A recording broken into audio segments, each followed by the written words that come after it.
dengan memohon ridho Allah Subhanahu wa Ta'ala. Dengan ini saya mohon izin untuk memindahkan ibu kota negara kita ke Pulau Kalimantan. Ambisi Jokowi memindahkan ibu kota hampir vakum 1,5 tahun akibat Indonesia babak belur dihajar pandemi. Geliat semangat memindahkan ibu kota kembali dikebut usai pandemi mereda. Jokowi mengutarakan beberapa simpul alasan utama kenapa ibu kota dipindahkan, mulai dari bencana yang kerap menerpa Jakarta, pemerataan pembangunan, ketersediaan lahan, hingga dukungan penuh yang katanya dari masyarakat lokal di sana. Riset dan temuan di lapangan menemukan harapan ibu kota negara baru yang dijanjikan Presiden Jokowi tak semanis ucapannya. Apakah betul ibu kota baru itu untuk kepentingan rakyat?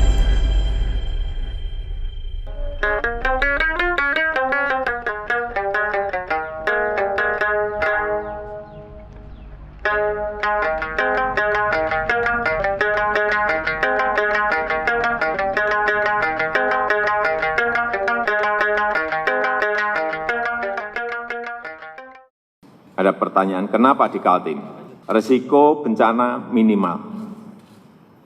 Baik bencana banjir. Banjir adalah salah satu alasan Jokowi memindahkan ibu kota dari Jakarta ke Kalimantan Timur.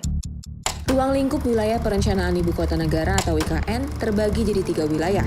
Pertama, kawasan inti pusat pemerintahan atau KIPP seluas 6.596 hektar. Kedua, kawasan ibu kota negara seluas 56.181 hektar.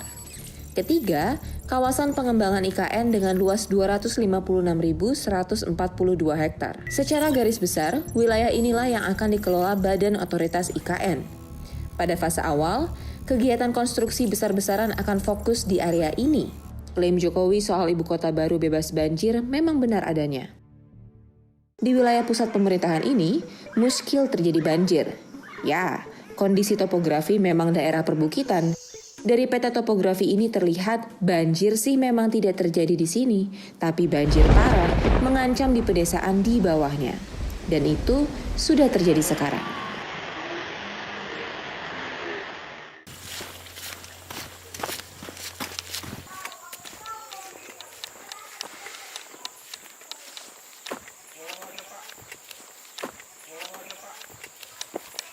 Kalau musim hujan datang ya dampaknya ya begini lah.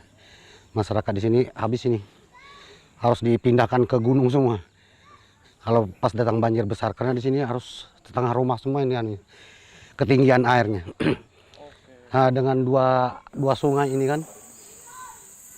Tapi parah banjir sini Pak ya kalau hujan besar ya? Parah sini karena semua dari hutan ataupun dari itu karena sekarang daerah penampungan. Jadi tidak ada istilahnya tuh persapan air tuh tidak ada. Kalau nanti ada ibu kota baru di atas juga berpengaruh nggak sih Pak untuk warga khususnya banjir di sini Pak? Kurasa mungkin jelas terpengaruh lagi. Dan belum lagi sampah-sampahnya kan. Lebih nanti kalau ada IKN kita nggak ngerti itu. Siapa tahu lebih parah lagi kan. Inilah kondisi hulu tempat reservoir yang dimaksud Pak Atim. Area ini dikuasai PT ITCI Hutani Manunggal, bagian dari grup Royal Golden Eagle milik Taipan Sukanto Tanoto. Kondisi keanekaragaman hayati telah berganti jadi tanaman homogen ditanami akasia dan eukaliptus. Pohon ini dipakai sebagai bahan baku kertas. Karakteristik pohon ini akan siklus panen 5-6 tahun sekali. Ketika panen terjadi, bukit langsung gersang dan gundul. Wajar ketika terjadi hujan, air langsung meluncur ke bawah. Area perbukitan tandus ini kelak jadi pusat pemerintahan Indonesia. Agar kawasan ini tidak banjir, maka air harus dialirkan secepat mungkin ke area teluk lewat sungai-sungai di sekitarnya. Salah satu strategi pencegahan banjir yang dilakukan pemerintah adalah dengan melebarkan sungai sepaku. Pihak Kementerian PUPR pun telah memasang patok-patok pelebaran sungai. Ancaman penggusuran kini mulai menimpa warga lokal yang tinggal di sepanjang bantaran. Tidak mau nanti mungkin terusir dengan sendirinya. Seperti di sana kan sudah beberapa rumah itu yang positif kena tengah rumah memang. Dengan adanya penurapan nanti itu. Nah kita masyarakat ini kan bingung nanti mau dikemanakan kita. Tanpa ada IKN kan kita sudah menderita sudah. Yang merugikan masyarakat lah istilahnya kan. Tapi kita mau apa lagi karena pemerintah yang punya kemauan. Ya jadi kita harapkan pemerintah memikirkan orang lokal lah istilahnya, orang pribumi. Bukan hanya setahun 2 tahun di sini kan. Sudah kan ratusan tahun. Artinya itu sebelum NKRI kan. Dengan ada nenek moyang kita dulu kan. Nah kami ini istilahnya bingungnya ke situ. Kepada siapa kita mengadu kan gitu. Banjir ketika musim hujan, kekeringan ketika musim kemarau. Itulah yang terjadi di wilayah kawasan inti pemerintahan Kelak. Di Desa Pemaluan, yang jaraknya 9 km dari Istana Presiden, pasokan air bersih mutlak hanya mengandalkan air hujan. Saat musim kemarau, warga harus membeli air dengan harga relatif mahal. Ya kalau air di sini kalau lagi hujan sebulan nggak ada sudah beli air kita. Sesusah kayak gimana sih Bu untuk dapat air di sini Bu? Ya air bersih itu susah di sini. Kita harus beli dari luar. Dari luar. Kalau gali sumur pun nggak ada? Nggak dapat. Berapa kali pengeboran nggak dapat airnya. Pengeluaran air berarti berapa Ibu biasanya Bu? Setandon begini 60.000. Paling lama 2 hari kita pakai. Berarti sebulan untuk air habis berapa pengeluaran?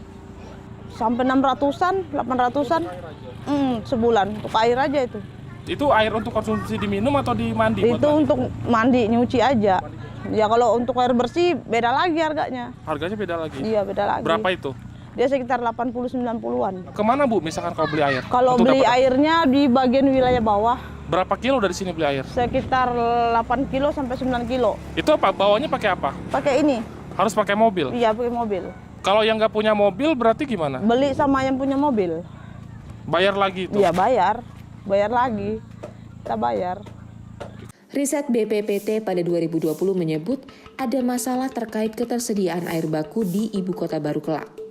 Seperti yang dikatakan Ibu Ami, krisis air baku tak hilang seketika hanya dengan mengebor tanah saja.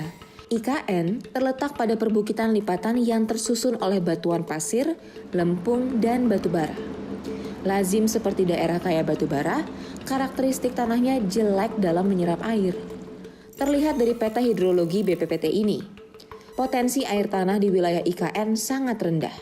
Itulah mengapa ketika wacana IKN muncul, pemerintah ngebut membangun 3 bendungan sekaligus untuk mengakali masalah kekurangan air ini. 3 bendungan rencana dibangun adalah Bendungan Sepaku Semoy, Bendungan Selamayu, dan Bendungan Batu Lekek. 2 nama terakhir urung dibangun karena keterbatasan dana. Mutlak ketersediaan air baku menggantungkan pada Bendungan Sepaku Semoy. Masalahnya, ketersediaan air baku maksimal di Sepaku Semoy hanya 1.100 liter per detik. Angka ini nggak akan cukup mengikuti pengembangan IKN yang semakin meluas. Dalam kondisi inilah, swasta mengambil peran mengeruk untung.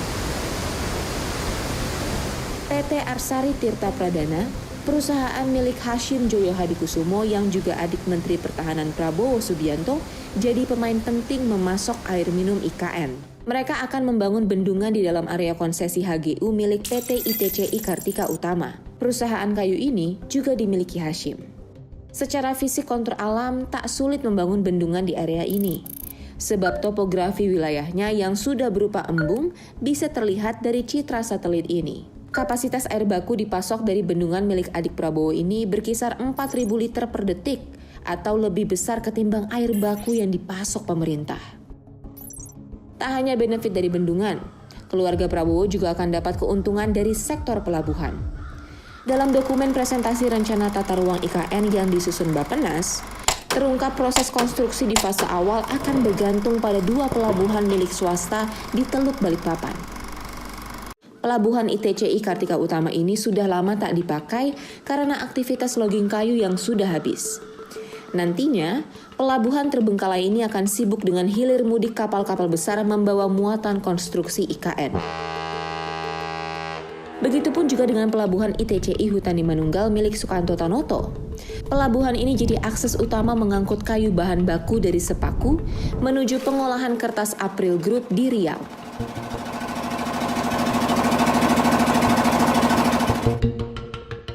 Dan yang kelima, telah tersedia lahan yang dikuasai pemerintah seluas 180.000 hektar. Itu adalah salah satu argumen Jokowi memindahkan ibu kota ke Kalimantan Timur. Masalahnya, Di kawasan IKN, sebagian besar lahan di IKN telah dikuasai oleh izin-izin korporasi pada sektor kehutanan, pertanian, ataupun pertambangan. Ini adalah izin pertambangan di dalam area IKN. Jumlahnya mencapai 144 izin konsesi tambang. Beberapa di antaranya dimiliki elit di Jakarta seperti Luhut Binsar Panjaitan, anak Setia Novanto Reza Herwindo, Yusril Iza Mahendra, hingga bos nikel pemilik Harita Group Lim Haryanto Wijaya Sarwono. Beberapa wilayah konsesi ini tumpang tindih dengan 2 konsesi kehutanan berstatus IUP HHKHA milik Hashim Joyo Hadikusumo lewat PT Kartika Utama dan IUP HHKHT milik Sukanto Tanoto lewat PT ITCI Hutani Manunggal yang menguasai area barat IKN. Dari peta yang tumpang tindih ini membuat kita bertanya, bagaimana skema untuk pembebasan lahan-lahan yang telah dikuasai oleh korporasi tersebut? Alhasil, wacana tukar guling izin pun mencuat.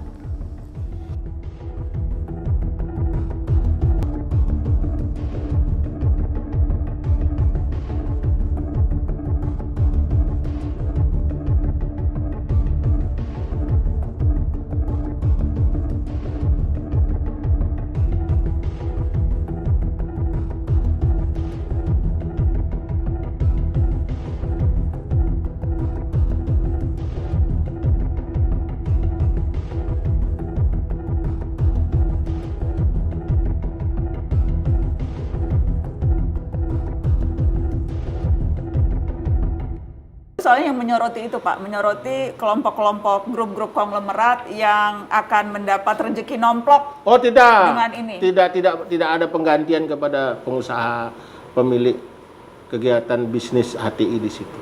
Enggak, misalnya diganti enggak ada itu. Enggak ada. Jadi skemanya nanti seperti apa untuk mereka Pak? Ya nggak apa-apa, mereka kan namanya hak guna usaha kan itu kan ada batas waktunya, berakhir juga nantinya, kan tidak diperpanjang. Dan itu sudah tidak masalah, sudah selesai semua. Jadi kira-kira yang punya izin ini nanti rela aja ya Pak? Karena itu punya negara langsung. Tidak ada masalah, nah. Nggak ada kompensasi, nggak ada Pokoknya ganti jangan rugi. dipanah-panasi mereka. Nggak ada kompensasi. Kalau kamu panah-panasi nanti. Kalau mikir pengusaha nih Pak, udah invest, udah ini, tiba-tiba ada proyek besar, terus mereka disuruh Nggak dikira pengusaha Indonesia itu tidak memiliki sebuah proud. Proud, kebangga itu. Kebanggaan. Mereka punya kebanggaan juga. Tapi cuan harus jelas kalau pengusaha Pak. Memang cuan juga iya. Kalau kebanggaan itu kan bukan hanya cuan. Punya peran saya. Jadi menurut Pak Isran mereka akan rela aja gitu? Rela pasti, kan selama ini kan nggak ada yang ngeluh kok. Soal bagi-bagi keuntungan konsesi juga terjadi di wilayah timur. Saat disusun pada 2019 lalu, luas IKN mencapai 180.965 hektar. Pada 2020, area IKN diperluas menjadi 256.142 hektar. Perluasan ini membuat area tambang batubara milik PT Kutai Energi ini dan perkebunan sawit PT Kaltim Utama 1 di wilayah utara Kecamatan Muara Jawa ini akhirnya masuk dalam area IKN. 2 perusahaan ini adalah anak perusahaan Toba Sejahtera Group yang berafiliasi dengan Luhut Binsar Panjaitan. Dalam penataan kota, pemerintah membuat klasterisasi pusat kegiatan berdasarkan 10 wilayah. Mulai dari pusat pemerintahan, pusat pendidikan, pusat ekonomi, pusat inovasi dan riset, pusat hiburan, 2 pusat sentra pertanian, serta pusat logistik dan argo industri. Dan terakhir, yakni Muara Jawa yang akan dijadikan pusat pengembangan teknologi energi terbarukan. Dalam dokumen Bappenas, awalnya pusat teknologi EBT ini akan digabung di pusat jasa komersial, sebab di sana juga terdapat pusat pengembangan digital industri 4.0. Itu artinya segala hal yang berkaitan dengan energi terbarukan, baik itu riset pengembangan atau pabrik industri, akan berlokasi di Muara Jawa.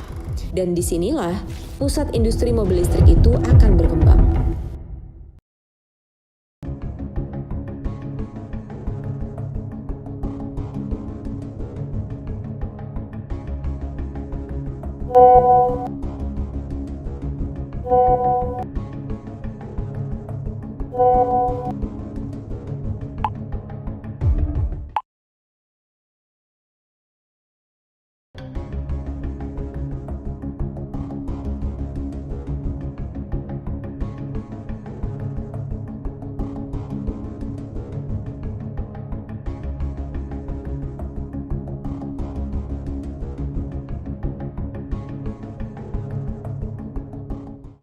Tepat di area inilah kelak nanti kawasan industri energi terbarukan itu berkembang. Meski begitu, penolakan keras datang dari warga. Mereka khawatir dan menolak keras wacana pembangunan kawasan industri di area ini.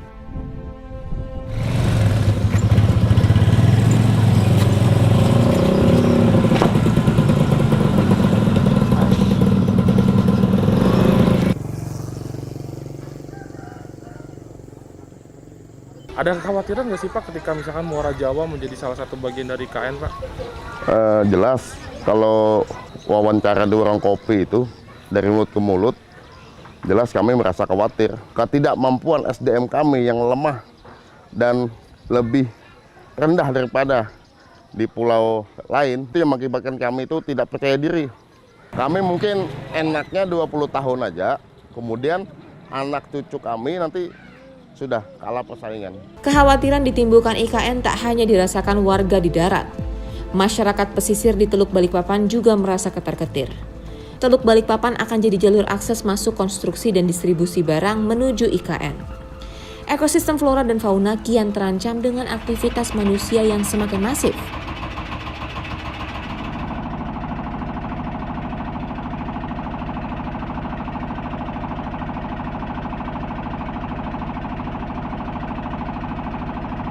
Ini kalau yang di seberang sana itu terumbu karang paling unik itu, yang di Pelabuhan Wilmar ini. Itu ada terumbu karang, terus juga ada padang lamun yang sangat bagus. Itu tempat bermainnya dan makannya si pesut di situ.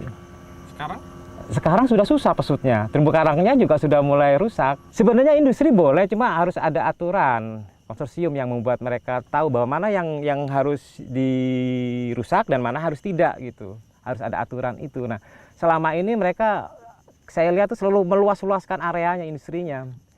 Ini kalau di belakang ini nantinya ini seperti pelabuhan lah gitu. Yang pasti yang sekarang yang terjadi adalah ini tadi hujan ini ngebawa ini air jadi keruh gitu. Nggak bagus buat satwa yang ada di Pantai Mada ini gitu. Yang pasti ini industri yang bakalan ngerusak alam. Intinya itu. Nanti akan banyak, pastinya akan banyak kapal lalu lalang di sini, kapal besar lalu lalang, dan itu membuat bekantan yang ada di sini ini akan berpindah lagi gitu. Padahal di sini adalah rumahnya. Kehidupan nelayan juga kian terusik sebab susahnya mencari ikan akibat kondisi laut yang kian tercemar. Kondisi nelayan di Teluk Balikpapan kayak gimana sekarang Pak? Susah sekarang. Susah ya? Boleh lihat ikannya nggak Pak? Dapat udah berapa Pak? Baru berapa? Dua ekor. Nah. Baru dapat segitu Pak? Iya. Nggak ada lagi. Sudah itu dari kapan Pak? Dari pagi. Mulai dari pagi. Dari jam berapa? Jam 6. Ya? Baru dapat berapa? Nah. 2 ekor ikan, 2 ekor udang. Padahal modal minyak gimana nih? Modal minyak ke 5 liter. Jauh dari tangkapan ya? Iya.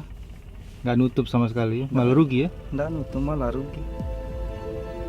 Masalah kian pelik ketika Pemprov Kaltim mengakomodir kepentingan pembangunan IKN dengan menggerus hak-hak nelayan lewat kebijakan diskriminatif yang tertuang dalam Perda RT RW baru mereka. Dalam perda tersebut dipaparkan bahwa Teluk Balikpapan kini bukan lagi area untuk menangkap ikan.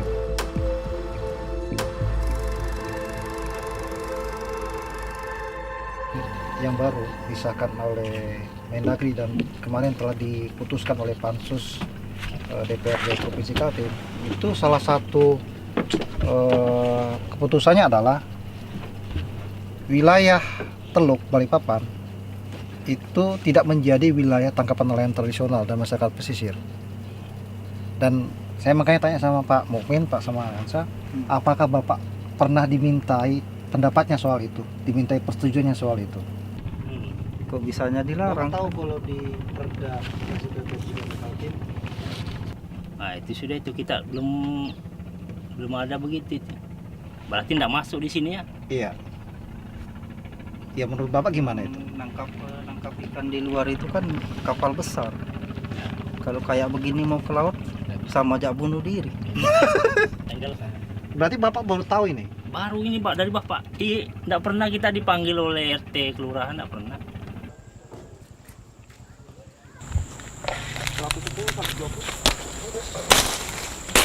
adanya IKN tuh berpengaruh secara finansial untuk di sini nggak sih, petani di sini Pak sebetulnya? Ya jelas lah, sangat berpengaruh. Masalahnya adanya IKN ini kan kita kan resah juga di sini. Sebagai penduduk Pemaluan, yang kita resahkan itu yaitu seperti kebun kita takut digusur.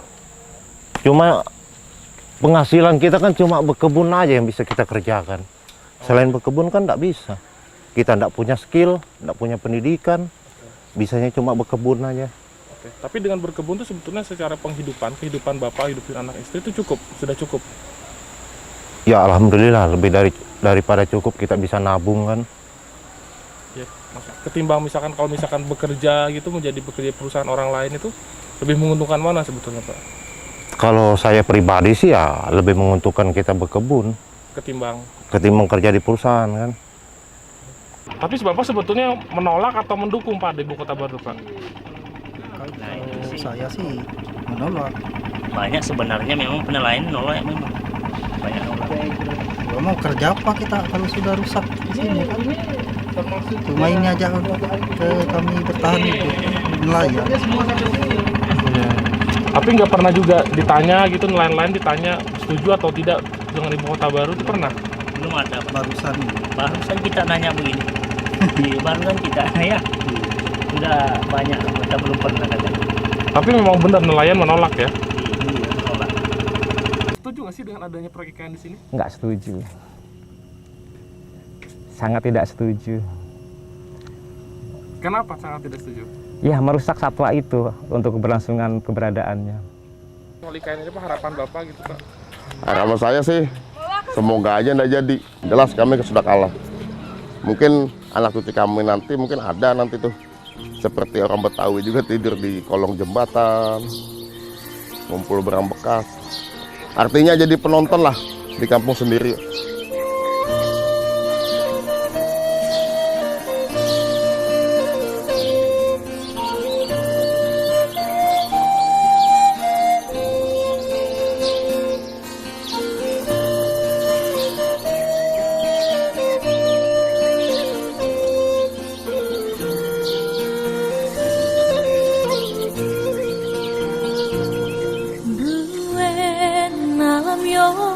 Buen tanayo, buen bakayo lua,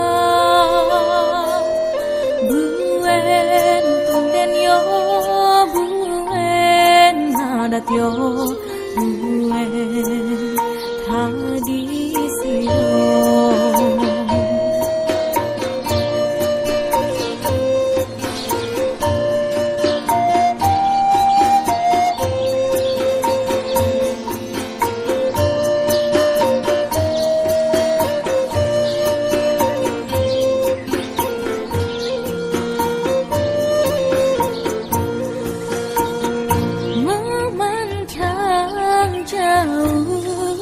Hijau rimbaku menari enggan di dalam kalbu pesona.